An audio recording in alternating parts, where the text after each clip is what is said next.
Chapter 18. The Space Between Yes and No. Claire. It was a crisp March morning when the invitation came. Subject, Amsterdam Voices, keynote invitation. Claire, we're curating a lineup of emerging literary voices from around the world. Artists with something bold and intimate to say. We followed your recent essays, your interviews, your quiet rise. We would be honored if you delivered the opening talk.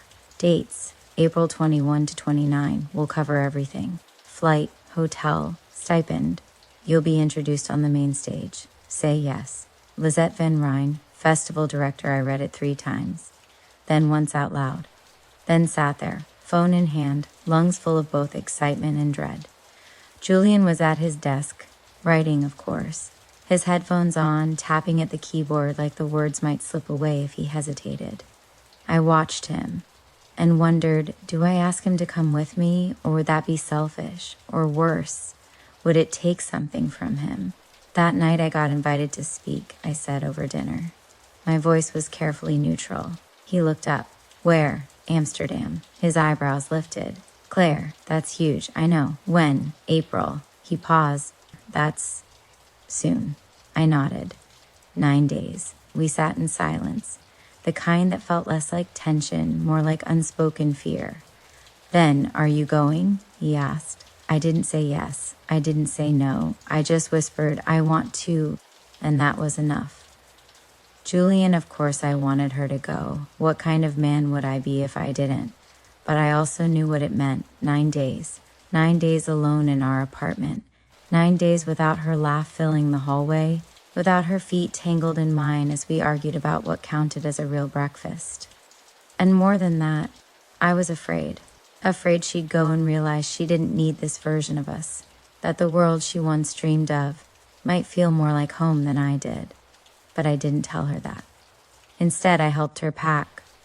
The days before she was radiant, focused, nervous, alive.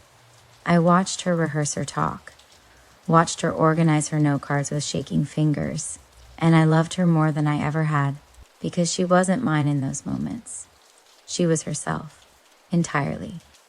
And that was what I'd fallen in love with in the first place. The goodbye at the airport, we stood beside the gate. I handed her a small envelope. For the flight, I said. What is it? A letter. She smiled. You're predictable. You love that about me. She did. And then she kissed me, once soft and still, like she was memorizing the shape of it. Then she walked away, and I stayed behind. The letter read by Claire over the Atlantic. Claire, the first time I saw you, I didn't think there's the woman I'll love. I thought she sees the world differently. I want to understand her. Years later, I still don't understand all of you, but I'm in awe of every piece I've seen. Go to Amsterdam. Light up the room. Be louder than the city. Just don't forget there's someone back home who thinks the quiet version of you, the one who talks to her tea while it steeps, is the most powerful of all. Julian, Amsterdam, it rained on the second day. Claire stood at the podium under soft lights as hundreds waited for her words. And she gave them everything. Told them about silence, about stories that almost weren't told, about love that doesn't always explode. Sometimes it just stays and stays and stays. People cried, laughed. Afterward, one woman said, You wrote what I couldn't say out loud.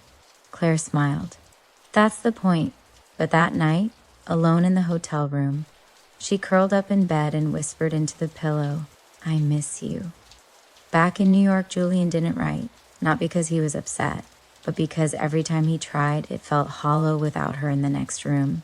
Instead, he rearranged her books, cleaned the kitchen, and started leaving post-it notes for her, inside mugs, behind the shampoo, under the pillow.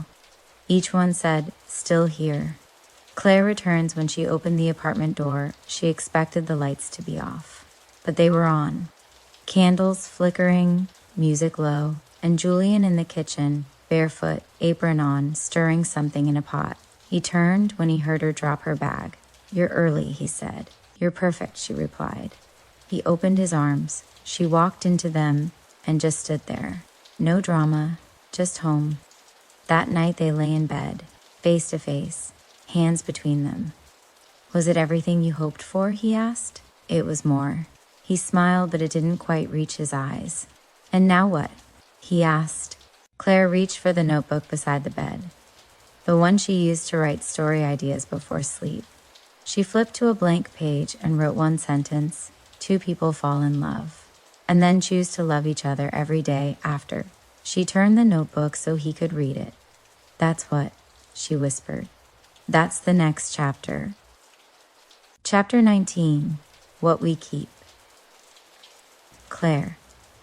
I didn't expect them to ask for that. The meeting was going well. My Amsterdam talk had gone viral. Millions of views, quotes floating around Instagram like mantras. Love is not always a storm. Sometimes it's the hand that keeps holding yours after the fire. An editor from Blackbridge Press reached out, said they wanted to turn my talk into a memoir. I blinked. A book? Yes, said the editor, Harper, and we want it to feel like you. Intimate, raw, real. I nodded slowly, heart pounding. Then came the line that changed everything. We also want to include your personal letters, the ones between you and Julian. I paused. Those were never meant to be read, I know. But that's what makes them powerful. But they weren't performance. They were us. That's why people will connect, because it's not curated. It's true. I smiled politely, but inside something shrank. Julian, she told me that night. Not all at once. Not like a bomb. More like a shadow creeping into the room with her. They want the letters, she said softly. I knew which ones. Amsterdam. The tea mug. The night she left. I exhaled. What did you say? I didn't say yes. I wanted to talk to you first. That part mattered. More than I expected. The dilemma, the truth. A part of me was flattered to be written into her story, immortalized in a way. But a larger part, the part that remembered every trembling sentence I'd written when she was gone, didn't want to hand those moments to strangers. There are some things too sacred for publication. Some loves that belong to only 2 people. Claire's reflection, I reread the letters that night. Every one, his handwriting, my ink stains, the fold creases. They weren't just words. They were the thread that had sewn us back together when we were barely holding on. Publishing them would make for a beautiful book. But would it be ours anymore? Julian's opportunity. While I was wrestling with ethics and exposure, Julian got an email of his own. Subject: Redwood's literary residency offer, Julian. We've reviewed your manuscript.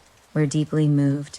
We'd like to invite you to the Redwoods residency, a 6-month program for emerging novelists. You'd live on site, focus on the next book, be surrounded by mentors and other artists. Starts June 1st. We hope you say yes. Marisol Rains, Redwood Fellowship Director, 6 months. Across the country. No quick returns. No long weekends. Just trees, silence, and distance. He told me about it the next morning. Over coffee, I stared into my mug and said, "That's incredible." He nodded. "It is." Then we sat in silence, both knowing what we weren't saying. The hard conversation that night, we stood in the kitchen. No music, no jokes, just the hard edge of truth between us. "You should go," I said. "I don't want to lose you. You won't. But we've only just figured this out. Are we really strong enough for this again?" I reached for his hands. "That's not the question." He looked at me, eyes tired. "Then what is?" I held on tighter. "The question is, do we trust each other enough not to hold each other back?" Claire's decision 2 days later, I called Harper. "I'll write the book," I said. But the letters stay between me and Julian. Silence. Then understood. It was the right choice. Because some truths aren't meant to be shared. Some are meant to be kept. Like wedding vows no one hears but the wind. Julian's decision, he accepted the residency. Packed light, left his novel with me to read while he was gone. But not before leaving one more letter in the kitchen drawer. "Claire, I'll be in the trees, writing about silence again. But I'll think of you every morning when the light hits my cup the way it did in your window. This isn't distance. This is space. And space is where things grow. I love you. I'll come back. Jay. The goodbye. This time with peace, no drama. Just an embrace, a long kiss, a whispered promise. This isn't the end, it's the middle. And the middle is still ours. Chapter 20, What Comes After Always. Claire, he came back in autumn. The leaves were just beginning to turn, gold, rust, flame. And the city felt a little softer than usual, like it knew something was about to return. He didn't tell me the day, didn't want fanfare. I was in the kitchen when I heard the door open, and when I turned, there he was, wearing the same coat from the very first night, hair longer, eyes calmer. I didn't run. He didn't speak. We just stood there seeing each other for the first time in months. And then I whispered, "Hi." He smiled. "Hi." Re-entry, it was gentle. No dramatic reunions. No instant resumption of what we were. We built again, slow and deliberate. He cooked now, learned how to make a decent omelet. I read his manuscript, all 410 pages, and cried in the bathtub at chapter 12. He read my memoir in the park, underlining whole paragraphs. We laughed more, touched less out of habit, more out of want. It felt like a second version of us. Wiser, softer, more deliberate. The memoir, it came out in November. Almost essays on distance, longing, and the quiet kinds of love. Reviews were kind. Readers wrote me letters.